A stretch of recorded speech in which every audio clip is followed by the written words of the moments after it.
Assalamu Walaikum. Hello friends, how are you? Welcome back to my another video. In this video, I am going to show you how to make text uppercase in Adobe InDesign. Let's get started. At first, you have to open your Adobe InDesign software.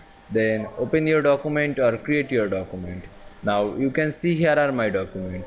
Now I make text uppercase in this document.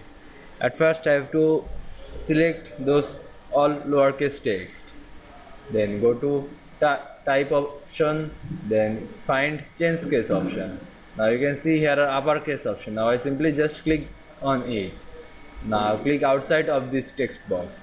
Now you can see I make text uppercase in Adobe InDesign very easily. I hope you enjoyed my video. Please like, comment, share and subscribe my channel. Thanks for watching.